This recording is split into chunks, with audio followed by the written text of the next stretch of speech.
কোনো ষড়যন্ত্র যেন জনগণের ভোটের অধিকার কেড়ে নিতে না পারে সেজন্য সবাইকে সজাগ থাকার আহ্বান জানিয়েছেন বিএনপির চেয়ারপারসন তারেক রহমান। রোববার সন্ধ্যায় ফেনী সরকারি কলেজ মাঠে নির্বাচনী জনসভায় প্রধান অতিথির বক্তব্যে তিনি এসব কথা বলেন।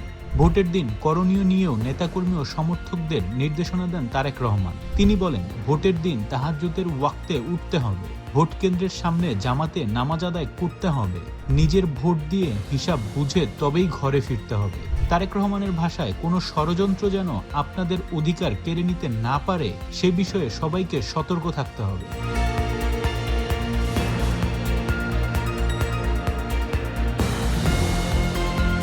ফেনীকে নিজের নানাবাড়ির এলাকা উল্লেখ করে তারেক রহমান বলেন, এই অঞ্চলের মানুষের দীর্ঘদিনের দাবি পূরণে বিএনপি অঙ্গীকারবদ্ধ।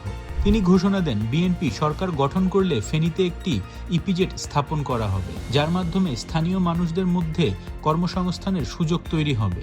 এছাড়াও ফেনীতে একটি পূর্ণাঙ্গ মেডিকেল কলেজ স্থাপনের প্রতিশ্রুতিও দেন তিনি। নোয়াখালী, ফেনী ও লক্ষ্মীপুর অঞ্চলের মানুষের বিএনপির কাছে যেমন দাবি আছে, তেমনি বিএনপিরও মানুষের কাছে একটি দাবি আছে, ধানের শীষকে বিজয়ী করা।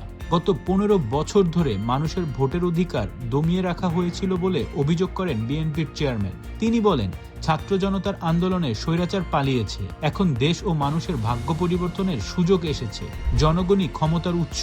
এই মন্তব্য করে তারেক রহমান বলেন, রাজনৈতিক প্রতিপক্ষ নিয়ে ব্যস্ত না হয়ে উন্নয়ন পরিকল্পনা বাস্তবায়নে মনোযোগ দিতে হবে। নারীদের জন্য ফ্যামিলি কার্ড এবং কৃষকদের জন্য কৃষক কার্ড চালু করারও ঘোষণা দেন তিনি। তারেক রহমান বলেন, ফ্যামিলি কার্ড হয়তো পুরো মাসের জন্য যথেষ্ট হবে না, তবে অন্তত এক সপ্তাহের অভাব দূর করতে সাধারণ মানুষের উপকার করবে। শহীদ রাষ্ট্রপতি জিয়াউর রহমানের আদর্শে সারা দেশে হেলথ কেয়ার ব্যবস্থার চালুর কথাও বলেন তিনি।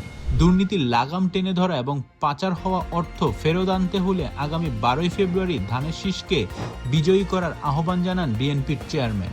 দেশনেত্রী খালেদা জিয়ার এলাকা হিসেবে ফেনীর মানুষের দায়িত্ব আরও বেশি বলে মন্তব্য করেন তিনি। তারেক রহমান বলেন, ধানের শীষ যতবার সুযোগ পেয়েছে মানুষের ভাগ্যের পরিবর্তন হয়েছে।